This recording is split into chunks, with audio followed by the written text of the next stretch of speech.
Welcome to Don't Quote Me on That. One day we will have an intro, but today is not that day. Hello, hello, hello. I'm Kay, and welcome back to Don't Quote Me on That, where we kind of talk about movies. And I hope we are all doing well. I am back this week after I have had what is perhaps the most ridiculous, but also the most fun 48 hours I've ever had in my life. I went to two concerts in two states in 2 days. Two friends, me and my friend, had a really good time. Started off by seeing 5 Seconds of Summer on their Everyone's a Star tour. This is my second time seeing them on this tour, my third time seeing them overall. But I was in the pit this time, which I've never been, and I had an absolute blast. The show was a little bit different from when I saw them earlier in the summer. They had a second opener. They had taken out their solo work. They had swapped a song on the set list. My secret song or my surprise song was also different. So kind of like getting to see a new show, but going in knowing the elements that I loved so much from the first time I saw them really made the experience better, and getting to see it a little bit closer also made it better. The secret song for this show was Outer Space, and I loved hearing it live, but I'm a little miffed because one of the other secret song options was Teenage Dream, and I don't know how we all collectively didn't vote for that. Why would we not want to hear Teenage Dream live and in person? Why would we not want to hear Mike Clifford say, I can get your heart racing in my skin tight jeans, be your teenage dream tonight? But that aside, Outer Space, great song, had a really good time. The band Camino opened for them when I saw them earlier in the summer. That was their second opener on this show date as well. But they added Hayden Henderson back into the lineup, and I like some of Hayden Henderson's music. I've got a couple of his songs on my playlist. He pops up on my TikTok and my Instagram sometimes. So I really enjoyed getting to see that live. So it kind of, like I said, brought a new element to a show I was already pretty familiar with. So that was the first show. That was Thursday night. Friday morning, plane. Friday evening, I go to see My Chemical Romance and Pierce the Veil in Nashville, which is just a sentence I think 14-year-old Kalina would absolutely love. Funnily enough, I'm not the biggest My Chemical Romance fan, but I appreciate what they've done for the genre. Some of their songs are just absolute masterpieces. Despite them not necessarily being one of my favorite bands, they are a phenomenal band, and anyone with ears can see that, right? They are the way they are. They're as big as they are for a reason. And Pierce the Veil is one of my favorite bands of all time. So they were opening for My Chemical Romance in Tennessee, in Nashville, Nissan Stadium. Got to see that. The Pierce the Veil set, only complaint, wish it was longer. And I wish the crowd was more hype actually for them. I do think they deserved a better crowd. The crowd was pretty good, especially in the pit, but they deserved a better crowd. I wasn't in the pit for this show, but still, so great to see My Chemical Romance, just a full production. They go through the entirety of the Black Parade album, which is just banger after banger after banger after banger. Like they don't let up. You don't get a break to like sit down, take a second, take a breather, because you just into the next song, into the next song. And in between, just the visuals, the artistry, really, really well done. I think really good example of what a band can do when it has the time to like when it's existed for that long. It's had the time to define itself and destroy itself and redefine itself in the way that My Chemical Romance has. I have never heard anyone who sounds like Gerard Way live, and for a multitude of reasons, but one thing I love about My Chemical Romance is his screams on their tracks, and the fact that he's able to replicate that live so well and add dimension to it, and even add to the screaming in a way that feels very natural and true to the song, just like really, really impressed me and blew me away. And also, there was fire, and I love fire. They had pyrotechnics for the show, and at one point they had a guy run across the stage on fire. And honestly, that was the highlight of my 48 hours. So, 5 Seconds of Summer, Pierce the Veil, My Chemical Romance, Plane Back Home, Here I Am Now, talking to you. Not about any of those things I just mentioned, but I just wanted to update you on my life, recap my weekend, make you a little bit jealous, perhaps. Now, what we are talking about is Jinx by Waterparks. Waterparks, not a band I listen to often, not a band I knew anything about going into this episode. I really don't think I've learned much after my research for this. But the list of things I knew about Waterparks before going into this episode were they are a band. There's a guy in there named Austin Knight. That's the list of facts I knew about Waterparks. List of facts I knew about Austin Knight, alternatively. He's in the band Waterparks.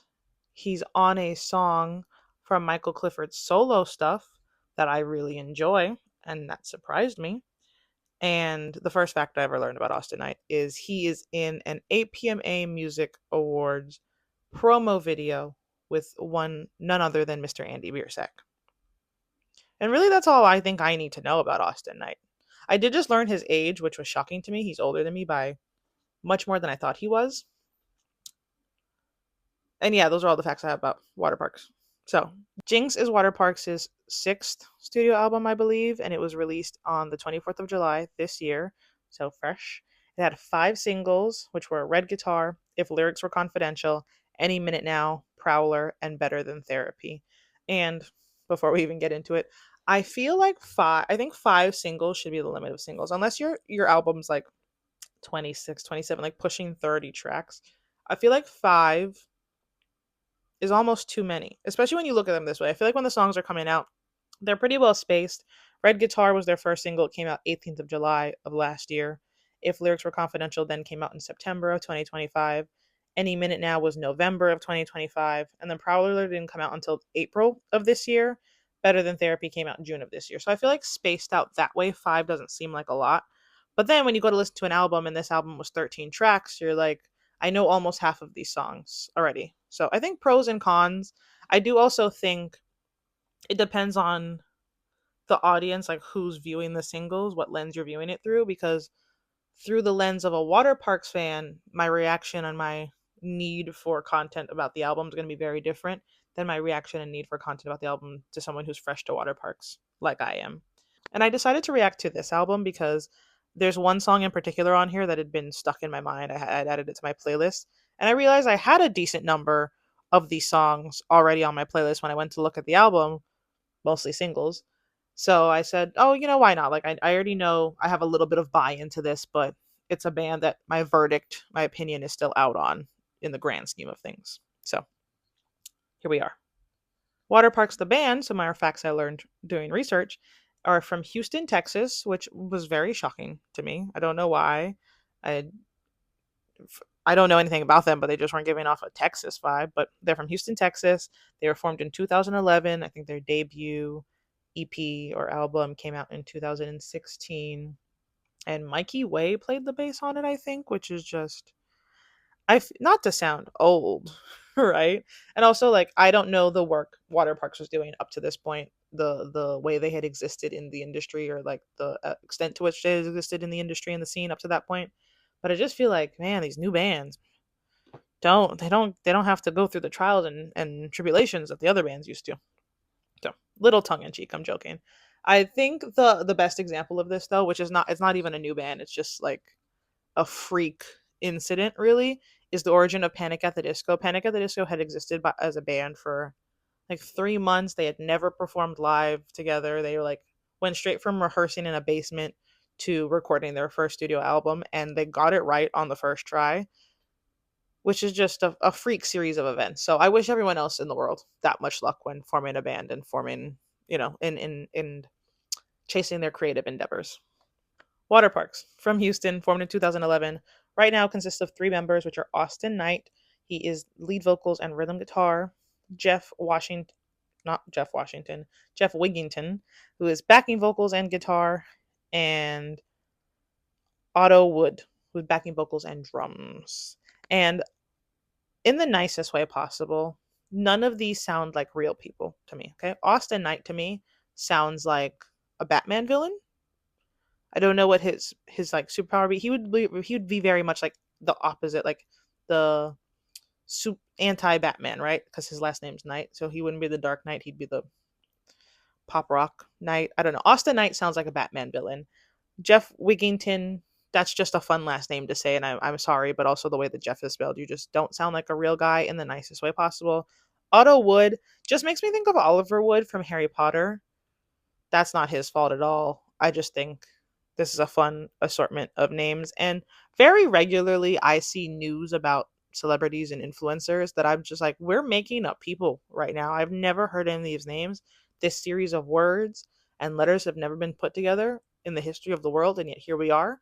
So, Waterparks is not that extreme, but I do think they all have fun names. Now, getting into the actual album, the reason we are all here. Track number one, opening track, is Tell Me Why. This is featuring Mark Hoppus, Danny Elfman, Sorry My Love, and Eric Nally. When I first listened to the song, I saw Mark Hoppus's name just because it was right at the front. So I knew he was on there, and also when he sings, you know it's Mark Hoppus. But I didn't see Danny Elfman's name. For whatever reason, I got to whatever part of the song he's in, and I went, that sounds a lot like Danny Elfman because I'm a Nightmare Before Christmas girl, grew up on that stuff. Just so distinct, and I think having this many features, I don't know Sorry My Love, I don't know Eric Nally, but there was very clearly five distinct voices or features in Austin Knight on this track, and it worked together so cohesively. It really really painted a story.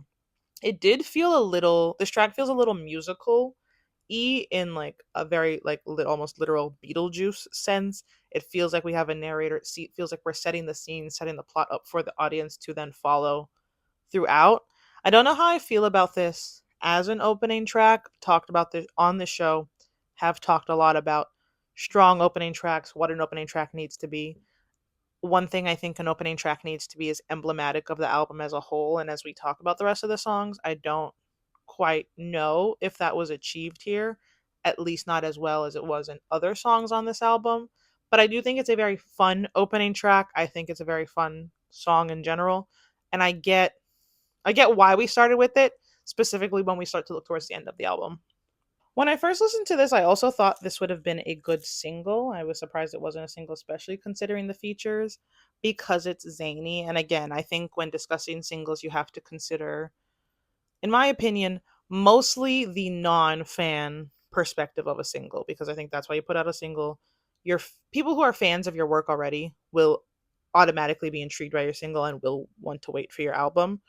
Whereas people who aren't fans of your work, a single is a really, really great way to get them drawn into a new era, especially if maybe they didn't like a previous era or they just hadn't heard of you before. You really want to grab attention. So I think because of the features and because it was so zany and in your face, it would have been a good single.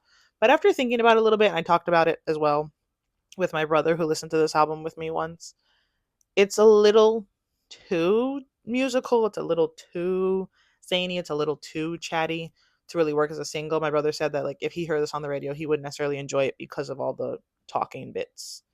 Which to me, that's what made it fun. But I also do like musicals already, and I also knew going into listening to this album that I knew I liked some of the songs on it.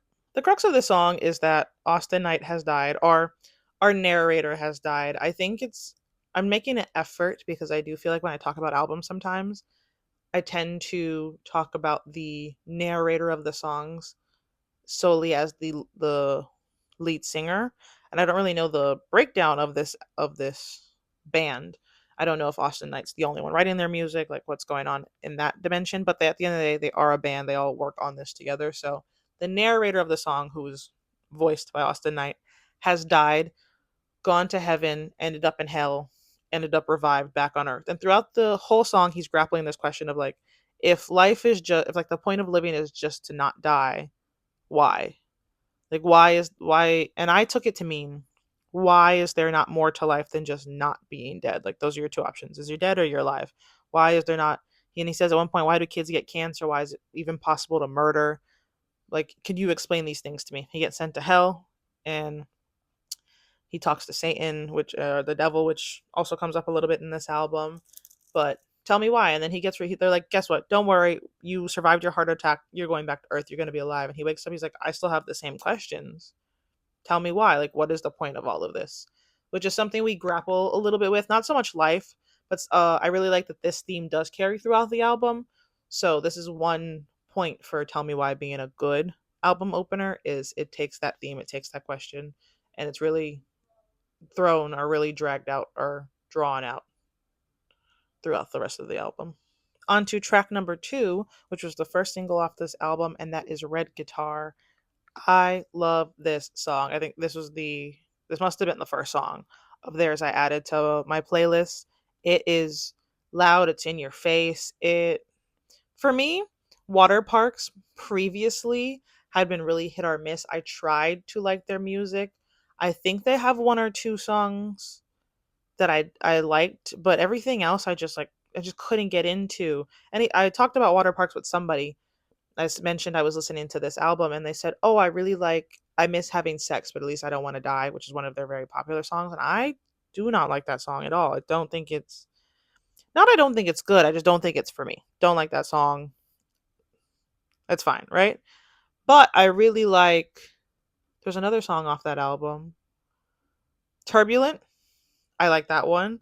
And then there's Fuck About It, which I think is featuring Black Bear.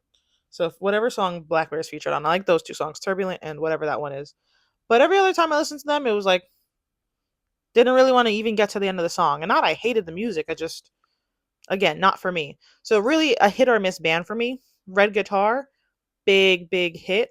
And when I again was deciding to listen to this album, I was surprised by how many songs just off this album alone I liked. I thought it would have been like an even distribution throughout their discography. I liked one song here, I liked one song there, and it was like, nope, just this album was full of bangers for me. So, track number 2, Red Guitar. There are a few things I love in this world and in media specifically than having the realization or expressing the realization that something you love and really wanted so badly and worked really hard to get and have finally achieved and gotten is not what you thought it would be. Specifically, fame. I love when music and media in general touches on fame not being all it's, cracked up to be. Not everything you expected. There is a downside to the high life. That's what this song discusses. The opening lines are, I just bought a brand new red guitar with 6 gold strings and a whammy bar. If I play it real good, it'll take me far. Mama said, I'm a superstar. And one thing that really stood out to me was the if I play it real good, it'll take me far. For some reason, that reminded me of, the old blues rock and roll myth of selling your soul to the devil to achieve your talent, to achieve fame. And I think probably just because coming off of Tell Me Why, Austin, or the narrator, quite literally talks to the devil in that song. It's like, okay, if I play this really good, I can achieve anything I want. But throughout the rest of the song, we're talking about the downside of fame. At one point, the narrator talks to the younger version of himself, and the younger version of himself is like, "Oh, are we famous? Like, do we get everything we wanted? Like, what's it like?" And present day narrator is like, "Well, you feel worthless, and the people that you love most end up getting hurt the most by your career." And younger narrator goes, "Well, is it worth it?" And present day narrator says, "It's our purpose," which I felt could have been very corny, but the way it's delivered just so flatly and directly and honestly, it's like I had no other choice but to do this. And I don't love the consequences that come with it, but there's quite literally nothing else I could be doing in this world. So, what are you willing to sacrifice for your dreams? And once you've sacrificed them, is it still the dream? Now, as if to almost directly counter my point about Waterparks being a band and making an effort to discuss their music and music by bands in general, not just from the point of view of the lead singer whose voice we're hearing. In the song, he does say the opening line is, I'm Austin and I'm fucking exhausted. Not the opening line, but the opening line of the first chorus. I'm Austin and I'm fucking exhausted. So it does draw in that personal connection. I do think it makes it a little bit easier to dissect. Maybe he is their sole lyricist. I don't know. But Austin is tired, and that sets up the whole theme of the song and really just the theme of the album of being tired of the thing you wanted and being tired of being tired of it. I also always love when a chorus has a chanty, or when a song has a chanty yelling type of vocal. The chorus of this song has that. It's very easy to want to hop in. Every time I hear this song starting in the car, I want to start yelling along to it. So I really like that aspect, drawing you in, especially early on in an album, especially for a single. And I like the vocal delivery of it. Almost sounds like Austin Knight is talking it, not so much singing this song, which compared to Tell Me Why, where I felt like the talking, or like my brother pointed out to me, really the talking kind of drew you out of the song. Did feel like it was becoming very musical again, very theatrical, like a production. The talking in this song, quote unquote talking, felt like an intentional choice in terms of delivery that just, and again, like I said, it really worked on the it's our purpose, like flat delivery of having this internal debate with yourself. Waterparks is defined as a pop rock band, and I think that's a really great way to describe this album. It does get a little bit heavier, than I think I'm used to hearing nowadays. I feel like growing up, listened to a lot of pop punk, post hardcore, pop rock, emo music, all encompassing, right? Pierce the Veil, Sleeping with Sirens, Fall Out Boy, My Chemical Romance. Those were my jam, had that on repeat. So this does feel like a nice little marriage between a lot of those genres, veering very often into a heavier sound, at least instrumentally. So I bring that up to say, love the guitar in the song. Obviously, the song is called Red Guitar. We have to have a solid guitar in the song, and I really like the work that is done here. There's a couple fun little lines in here. One is, he says, to cope with these superhuman levels of delusion, and I feel like in this song, when we talk about the negative side of fame, we're talking specifically about the narrator's perception of fame. So not so much like the audience or the paparazzi, but like, he's like I said, I'm Austin and I'm exhausted, and just kind of giving us a holistic view of the downsides of fame. Not so much what someone is doing to him or what the industry is doing to him, but just how all of those things have impacted him internally. And another good line is tune in like Truman, which I didn't realize that's what he was saying until I looked at the lyrics today. I like any reference to the Truman Show. It made me think of Good TV by Mr. Hayden Henderson, who we discussed a little bit earlier. And he says, I'm aware, I'm starring in the Truman Show. So, like any reference to that, that's a great movie. That is a great, I think, way to sum up the concept of being watched and fame and learning things are a lie or things are not all they're cracked up to be. And I think there's a very big difference when discussing the negative effects of fame between complaining about fame and how your life is hard versus realizing and grappling with the fact that it's not what you thought it would be. I think this song does the latter. I think this album as a whole does the latter. The latter is what I prefer because I think it's very annoying and very insensitive when famous people, when celebrities, when influencers come online, come to their chosen form of expression and say how hard their life is and how hard they have to work, because there are people who do not have the the privileges they were granted and the status and the wealth that these people do. So to come online and complain about it to your fans and to the wider audience who do not have said privileges and said experiences is a little, not insensitive is not the right word. It's a little insensitive because I can't think of a better word. However, I think there is no shame in saying what I got is not what I thought I wanted, because that's an experience everyone could have. Sometimes the thing you want so, so, so badly just does not turn out the way you planned. And that's not always bad, but you are allowed to mourn that. So I do like that in media, which I think I said earlier. And I'm rambling a little bit, so we're going to go into the next track. Track number 3 is the second single off this album, and that is If Lyrics Were Confidential. Again, banger of a song. Both this track and Red Guitar start off with the chorus. So when I refer to the opening line, I'm going to talk about just the opening line of the verse. The opening line in the first verse of this song is, I hate 50% of our fans and the other half understand. And I think I gained a lot of respect for Waterparks when I heard that line. I think it is so funny, but also so sad almost to have to say to your fandom or like your fans that I can't stand half of you. You all are insane and we take it too far. And I could sit here and talk for days and days and days about parasocial relationships and celebrity and putting people on a pedestal and how we do not know these people, and just in general we all know entirely too much about each other, but how that is just amplified when it comes to fan versus celebrity. But it's summed up so perfectly here. I hate 50% of our fans and the other half understand. And he said, and the ones who don't can cry and choke. And this song, we're talking again about the negative side of fame, negative effects of fame, but now we are looking at it from a more direct perspective. So rather than how is this affecting me internally, it's like, here is what the fans are doing. Here's what the industry is doing to me, to the band directly. That is a problem. So it's more like the external aspect of it than the internal aspect. When I listened to this album, my brother, he was wondering what the chorus meant, because the chorus says, if lyrics were confidential, thoughts go inconsequential. And he just kind of, we had a little bit of discussion about what does thoughts go inconsequential specifically mean. And to me, it's that if lyrics were confidential, right? If I as the songwriter could write all of these things down and no one would ever hear them, then they wouldn't have to live in my brain. But unfortunately, people will hear my lyrics, people will see the things I write and hear the things I put out. So some of my deeper, darker thoughts and like feelings have to stay up here because they're not fit for the general public. Which I would love to hear your deeper, darker thoughts, Mr. Knight and Waterparks, Mr. Waterparks band, because if you're saying off the jump, I hate 50% of my fans, and my favorite line in the song comes after he's talking about how he's got to keep his girl private, because people have found out where she lives and works. And he says, I want to tell you to die, but I can't say that in a verse.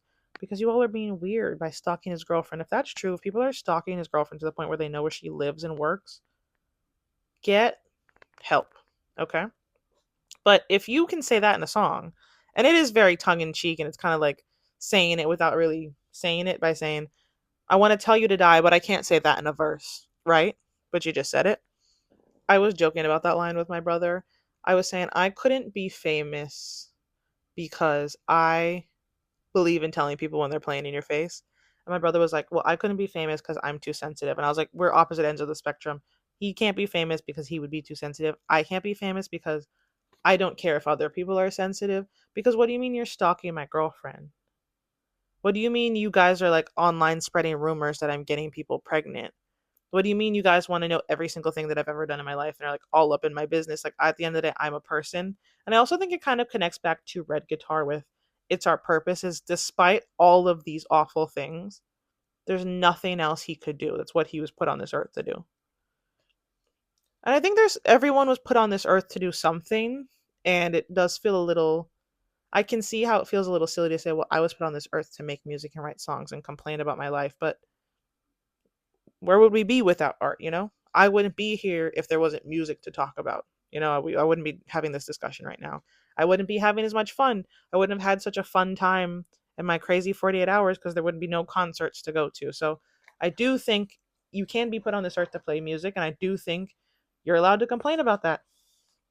I had my dream job for 2 years. I had my dream job, and I had complaints about that thing every single day. There were weeks at a time where I was like, I can't live like this much longer. But it was my dream job. And then on the whole, I enjoyed it. A line I heard but didn't really realize fully what he was saying until I looked at the lyrics today was there's no peace in the 300 feet I bought, because he's talking about restraining orders and again people being creepy, and just the that idea of you can't even feel peace and feel comfortable in this space you have legally paid for someone to stay away from you because of the fact that you had to pay for someone to stay away from you. On a musical instrumental level, this is a very fun song. It is a bop. It's very fun to dance along to and get into. I understand why they're more of a pop rock band. It does have a lot of electronic elements throughout this album. In this song specifically, there's this very cool electronic vocal that kind of echoes or is like slightly delayed in the chorus that I really, really enjoy. And I think it also kind of helps bring up almost the sound when you talk about like happy sound, sad lyrics. I think this is a good example of this where the sound is not necessarily happy, but it's definitely a lot boppier than the content we're talking about. But it feels as though someone's like some people are very good at telling you to like fuck off while smiling. That's the musical equivalent of that, is like the song is so cheery that it kind of takes a couple seconds after the lines to be like, wait, what do you mean you want to tell me to die, but you can't say that to me? There's one bit in the song where he's talking to a music executive, maybe someone from the label, someone in the industry, whatever, and they're like, oh, here's some ways we can like make you famous. Do you guys know Timothy Chalamet? And I think that bit is a little bit like made for TikTok, made for Instagram Reels, like made to be used in content, which is kind of silly because we are complaining about being commodified and used. But at the same time, it makes sense, is like I kind of have to feed into this machine in order to be successful, but I don't like the ways in which I have to feed into the machine. So I think a little bit of a dichotomy there. Don't know how I feel about using the same thing you're complaining about, but I can see why we're doing that. That's If Lyrics Were Confidential. Banger of a song. I can't decide if I like that or Red Guitar more. The next song we flow really well into, I feel like, and that is Prowler, track number 4. I think these three songs, Red Guitar, If Lyrics Are Confidential, and Prowler, are very much a set meant to be together, and I really like their placement on this album and the flow. Waterparks really loves a talking bit in their song. This song opens up with a girl saying, "Oh my god, Waterparks, if this is heavy metal, I'm gonna be so pissed." And then it gets really loud. And it's not heavy metal, but it's definitely heavier than the last three tracks. And this song is dissecting fame again, the downsides of fame, but specifically from a fan to celebrity or fan to musician experience. So I like that we're getting a very holistic view of this theme of the album of fame's not being all it's cracked up to be. Kind of revisiting that idea of when is it okay to complain about fame and when is it not. One of the lines in this song is, "I'm a singer and not a savior, better learn that now than later." So he didn't sign up to be put on a pedestal. So kind of very similarly to how fame is not what he thought it would be. Maybe me as your idol, the celebrity you look up to, I'm not all you thought I would be because I'm not responding in the way you want me to your advances, to your interests, to your, quite frankly, very possessive and very strange behavior. I also feel like we've gone on a little bit of an emotional journey from If Lyrics Were Confidential and even from Red Guitar. Those songs are a bit angrier. They're a bit more aggressive, whereas this song feels a bit more like a sense of despair. Is he's gone through that stage of grief. He's gone through the anger, and now we're kind of settled with that feeling and settled with the understanding that this is not necessarily going to change, but I'm not happy about it. I'm a little, bummed that this is a consequence or a side effect of my actions or of my job. These first few tracks on this album are very well tied together. There's a bit in Prowler where like the labels or the executives are again talking about the band or to the band, and it sounds very devilish to me. I don't really know how else to explain it. It's just the way they kind of pull back the instruments, distort the vocals, like whatever production is going on there makes them sound very devilish and evil. And again, if you remember at the beginning of this album for top track, we talked to the devil. So that's coming back, and like that whole idea of selling your soul, which I think is a big theme, a reoccurring theme, even if it's not intentional.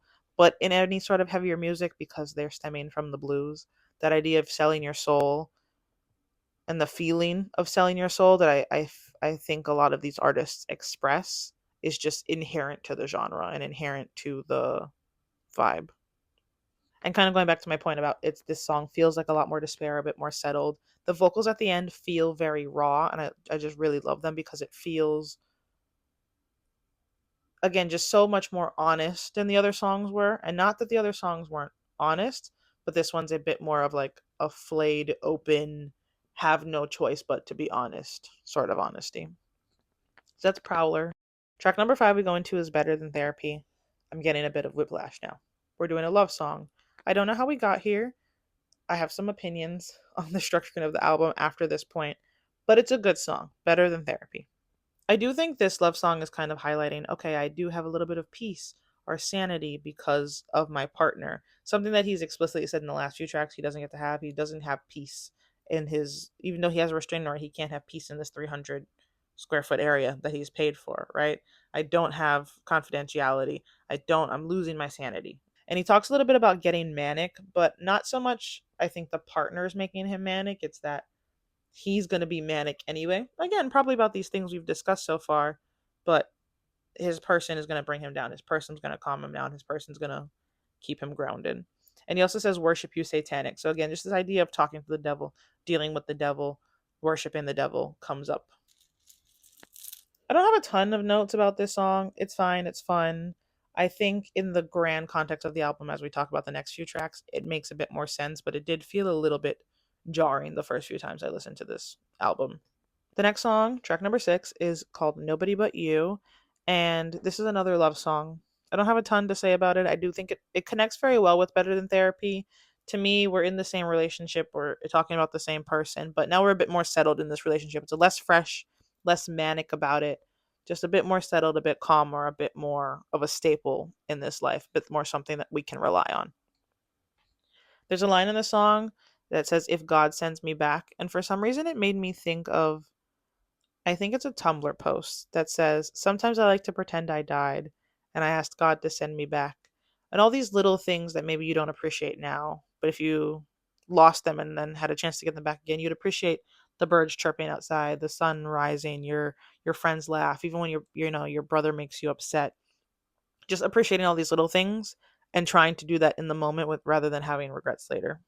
This song is very fun and groovy. I really enjoy the chorus on it. And lyrically, this reads like a pop song to me. If I just read this out and you told me this was, I don't know, early Jonas Brothers, I'd believe you. But the vocals on this song really help add that fun little twist to carry it into that pop rock genre to make it quote unquote a little bit heavier. So it's a fine song.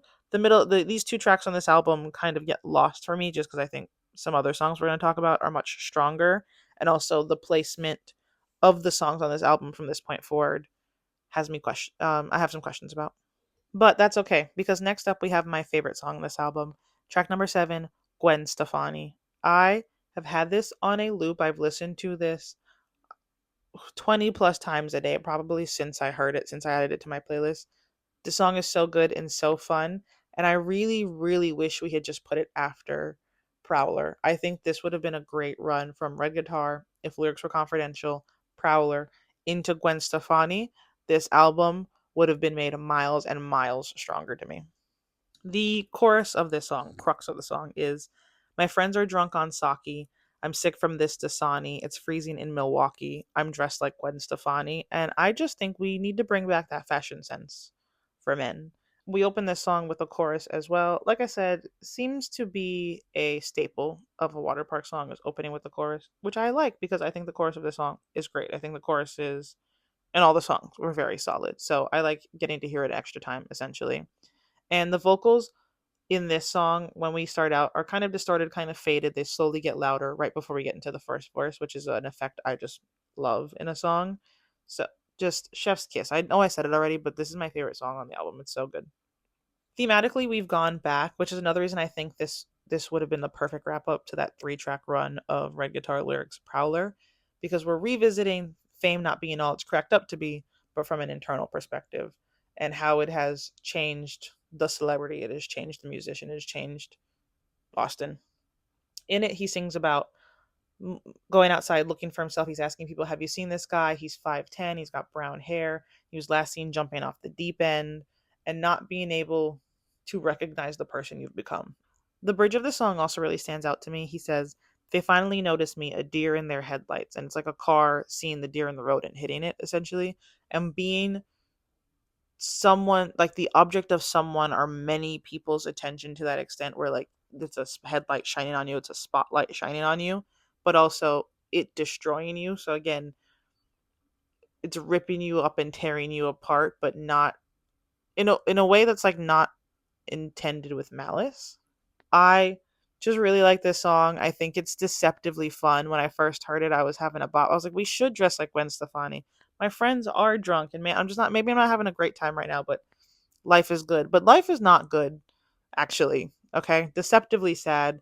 And I don't want to call it again happy sound, sad lyrics because the sound is not happy, but the sound is just so boppy and jarring that it tricks you into falling in love with it, I think, before you really dissect what the song's actually about. And this should have been a follow up to Prowler. This deserved to be earlier in the album. I think this deserved to be a single, and it wasn't. Thank you for coming to my TED Talk. Next up, we've got No, No, No, No, No. 5 no's. I don't know why we needed that many. And unfortunately for this song, it's following Gwen Stefani, so I just am not going to like it as much. It's also a love song, which I historically just don't like as much. And I think it following Gwen Stefani, not just because that's a good song, but because that's a song talking about fame, is an unfair placement for it. I think this needed to be next to Nobody But You and Better Than Therapy. Those three needed to go together because thematically they are very much the same. This is another track that's about a relationship. Again, I feel like we're a bit more settled in this relationship. It's a bit calmer. It's a bit more established of a relationship. But again, still this person being your calm, being your serenity, being your peace. One line that stood out to me in this song is, I want your calm and you're insane. And another line that I liked is, but you look nice. Come take a seat here with me.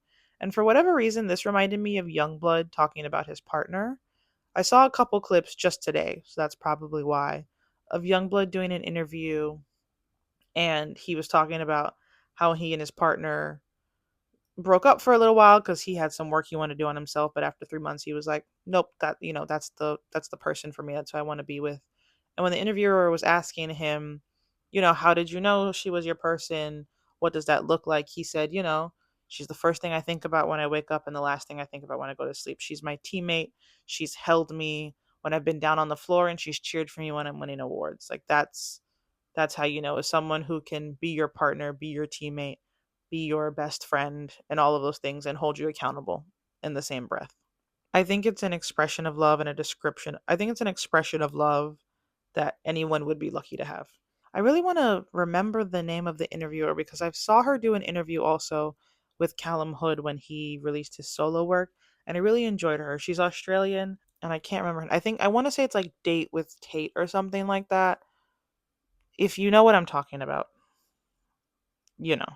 Despite the beauty of those lines, though, I didn't love this song. I would say this is probably my least favorite on the album. It gets a little bit lost for me. I don't really like the vocal delivery. I think it's a little too high. He wasn't really enunciating. I didn't really get the depth of this song until I looked up the lyrics today. And also, speaking of getting a little bit lost, I feel like we are losing Tell Me Why, that opening track. I feel like it's kind of becoming disconnected from the story this album is telling. And the story this album is telling, also to me, is just a little bit disjointed. So I really want to, or hope we find a way to tie back in Tell Me Why. I think this song, No, No, No, No, No, gets lost in the album. And the only thing that really, really saves it is in the second to last chorus, instead of Austin singing it, it's like this electronic lady. It sounds very much like a video game intro, video game music playing. I think using that element that we have seen throughout the rest of the album really helps tie it to the rest of the album. One other thing that saves this also is the next song. It is playing music, and that just saves it because it flows very well into the next song. So it does feel like we had some intention, like we've got this block of songs. And playing music reminded me of very early 2000s, like a Jonas Brothers love song. It made me think of Love Bug specifically. But when I said this to my brother when we were listening to it, he said, "That's actually perfect. You hit the nail on the head." This is also another one of those songs that lyrically very poppy to me. The opening line I love is he says, "I'd spend 7 days in the same clothes because you told me you liked my outfit last week." And then to counteract our poppy lyrics, our bright, happy sound, we get these very raspy vocals. The chorus is a little bit quieter also, which I really love. So I think I just love that sort of balance in a song. And we do get that not consistently throughout the album, but often in the album we get that sort of balance and that sort of dichotomy between the sound and the delivery, or the delivery and the sound, vice versa. In terms of the narrative of the album, this song would have been the perfect transition song.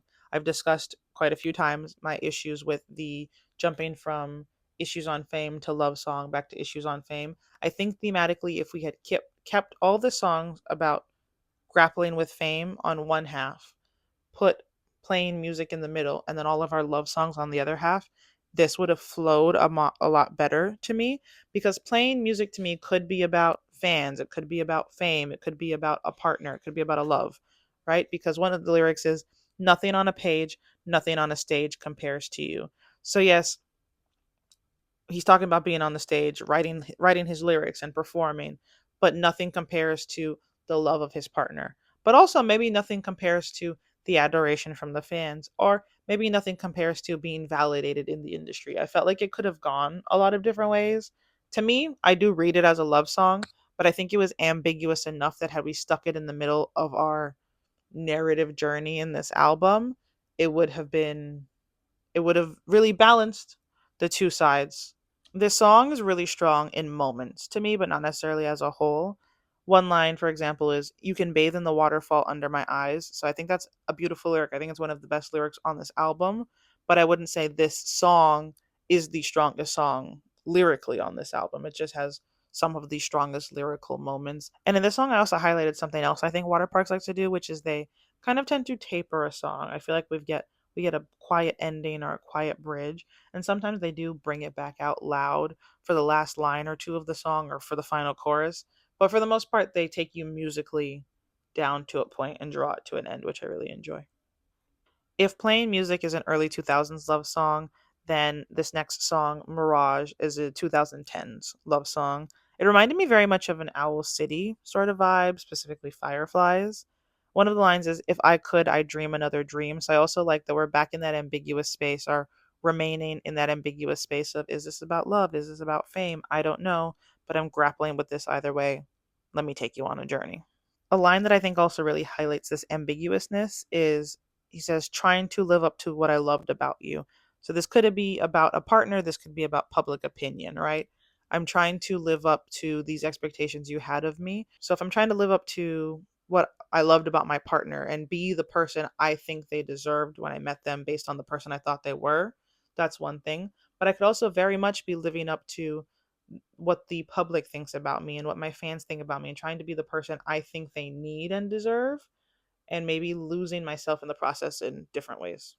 Whichever it is that they're talking about in this song, they refer to it as a mirage. And my brother brought up a really good point about it being fruitless, like a mirage being fruitless. So fame being fruitless, or possibly a relationship being fruitless, is it looks beautiful, but you work really hard to get there, and then it doesn't exist. Not even like your hard work's washed away, like it never mattered in the first place.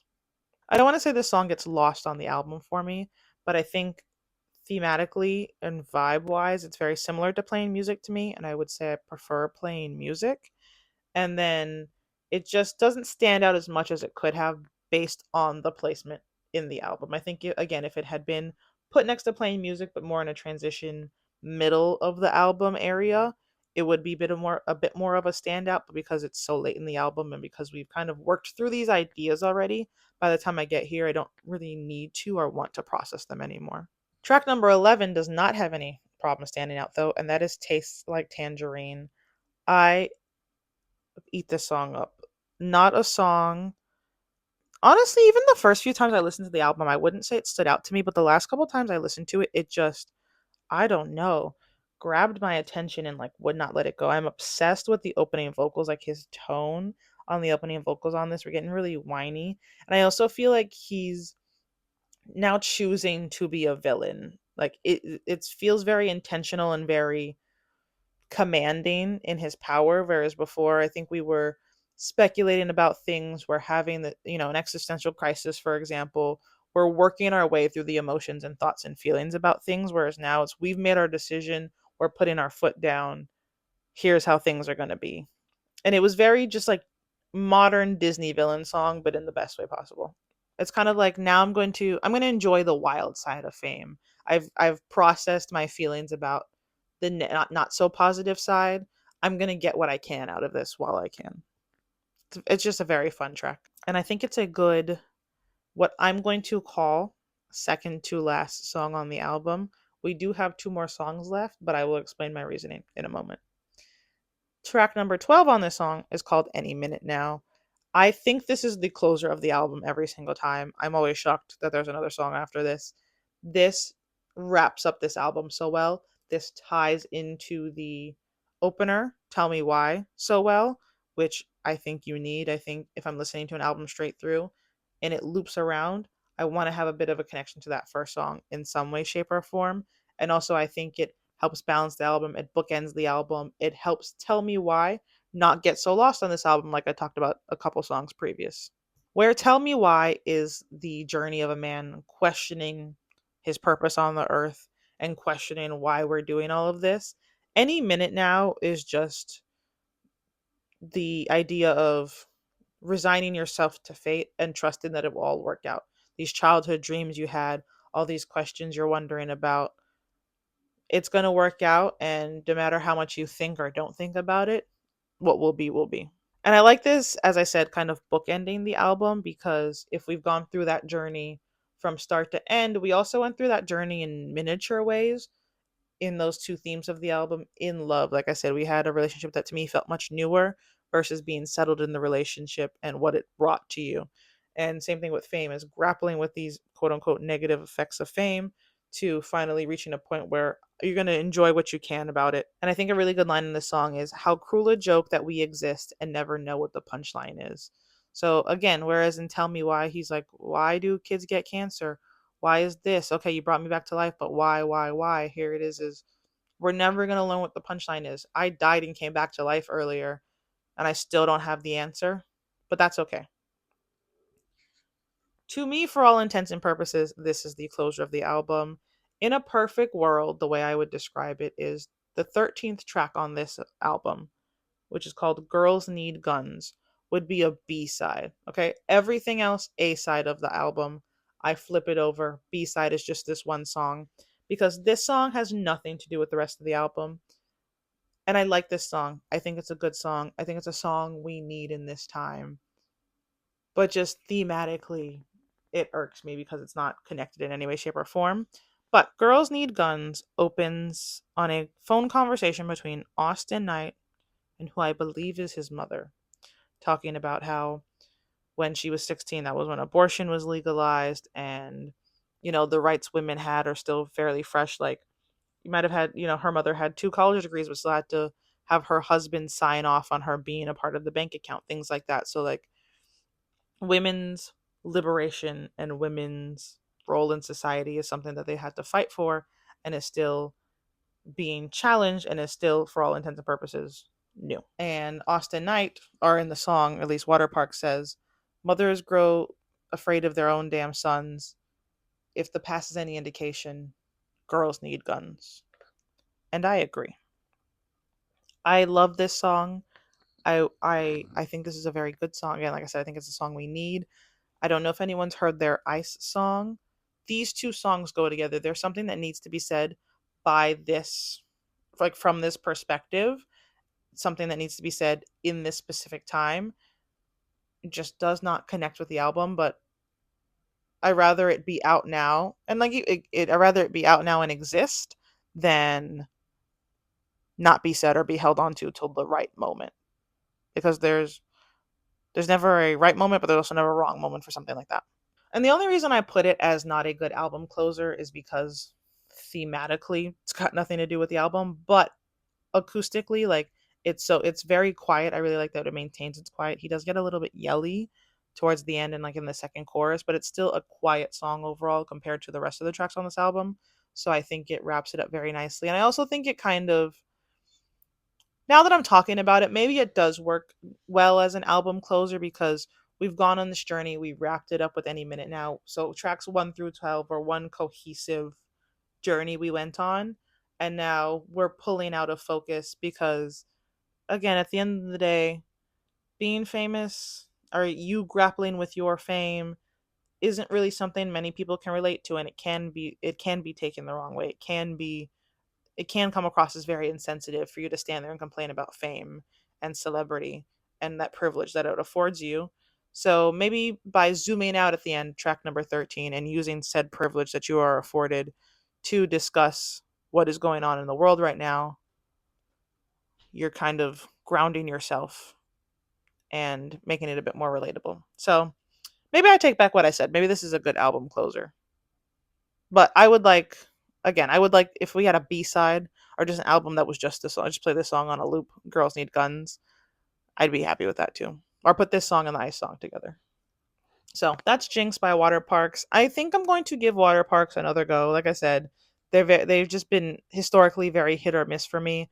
But I liked a lot of songs on this album. I think after listening to it a few times, I would say definitely more than half the songs on the album will be going on my playlists. So I will give whatever that album is that Turbulent is on another go. But I don't think I Miss Having Sex, but at least I Don't Want to Die is ever going to be the song for me. And that's okay. Now, my album ranking is going to be out of 5 Waterparks. And I think I'm going to give this 4 out of 5 Waterparks. So if you haven't listened to it, I would recommend checking out Jinx by Waterparks. And if you're not sure you want to listen to the whole album, you want to, get a little taster before you decide to commit to it, my top tracks are If Lyrics Were Confidential, Gwen Stefani, and Taste Like Tangerine. So check those 3 out and see if you like it. And if you like it, definitely check out the rest of the album. On a personal note, I would also recommend checking out Give Me a Break by Michael Clifford, featuring Austin Knight from Waterparks, because that's another song that, one, is very good, and two, tackles those ideas of fame that I really enjoyed and that we talked about in this album. So thank you so much for coming along to listen to me talk about Jinx by Waterparks. If you have any thoughts on the album or thoughts about my thoughts, I'd love to hear them. Feel free to comment them. You can also find me on Instagram, TikTok, and Twitter. The handles will all be in the description box, so share with me there. I'm always looking for new suggestions on things to talk about. So if you want to share those as well, please feel free. Please feel free to like, comment, and subscribe. It would be greatly appreciated. I have been Kay. This has been Don't Quote Me on That. And I think we should give girls guns. Thanks for listening. Don't quote me on that. One day we'll have an outro, but it's not today.